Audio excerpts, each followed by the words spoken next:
people, namaste, welcome back to my channel. In this video I will continue the herpes zoster ophthalmicus treatment. So this is a small video for the treatment of herpes zoster ophthalmicus. In previous video I discussed about the clinical features and where it presented, etiology, all I discussed. See the previous video. Okay, next, what is the treatment of herpes zoster ophthalmicus? They have, first we should give the antibiotics. Like, see, systemic therapy should be given. Systemic therapy has oral antiviral drugs and analgesics and local. First, see, they have two types: systemic therapy and local therapy. Local therapy for what? Skin lesions. For skin lesions, local therapy. Okay, next, this is systemic therapy and local therapy also for skin lesions. First I will discuss the systemic therapy, after that I will discuss each of the local therapies. Okay, first systemic therapy. Systemic therapy has oral antibiotics. Next, systemic steroids and other drugs. See, oral antiviral drugs, analgesic antibiotics, oral antiviral drugs. Oral antiviral drugs like acyclovir, valcyclovir, flamicyclovir, all these can be given as oral antiviral drugs. Acyclovir. Okay, acyclovir is a oral antibiotic. Next, systemic drugs and the steroids. Analgesics should be given. Steroids also given. Systemic steroids, analgesics, all these are for reduction of pain, and cimetidine also given for decrease the pain and pruritus.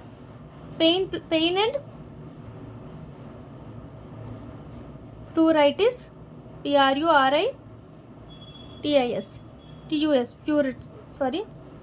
pruritus, pain plus pruritus in cimetidine. Next, amitriptyline for depression patients we can give amitriptyline. This is the systemic therapy. First you give antiviral drugs, next systemic steroids and analgesic for reduction of pain and cimetidine. Next, all these amitriptyline for depression. Next, local therapy for skin. First we should discuss about the skin lesions. Antibiotic steroids. Antibiotic steroid ointment is present. Antibiotic steroid ointment should be given.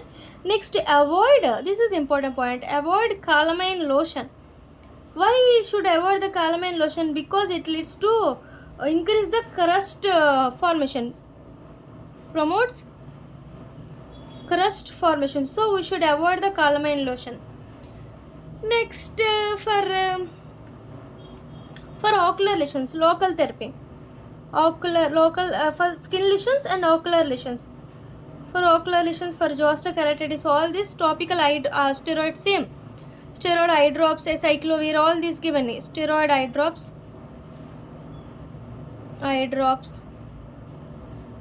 cycloplesics.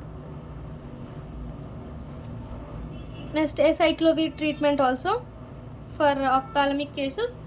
Next, should avoid the secondary infections, prevent secondary infections by giving topical antibiotics. Steroids, antibiotics, cycloplesics and acyclovir treatment. For secondary glaucoma like timolol, all should be given.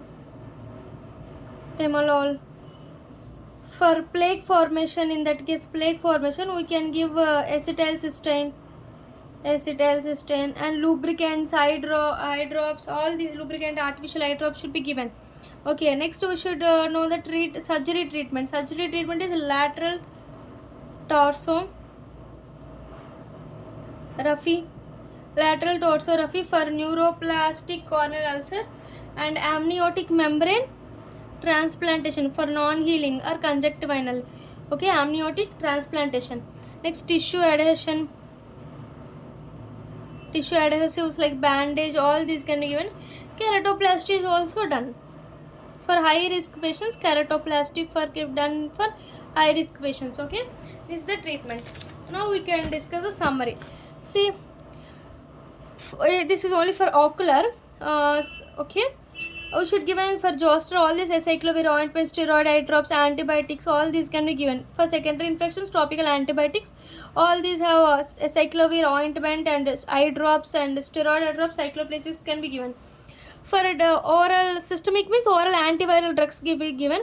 This acyclovir, when we given the oral drugs, decreases the pain, vesicles, and severity of keratitis. Also, for decreasing pain, we can give analgesics. For inhibition of post-herpetic neuralgia, we can give systemic steroids. Cimetidine decrease the pain and pruritus. And corneal plaques, we can give mucolytis, acetylcysteine, lubricating agents like artificial tears also given. Skin lesions like antibiotics plus corticosteroid ointment lotion should be given, and avoid calamine lotion because it promotes the crust formation. Surgery is keratoplasty in high risk persons only. Risk patients, only risk patients.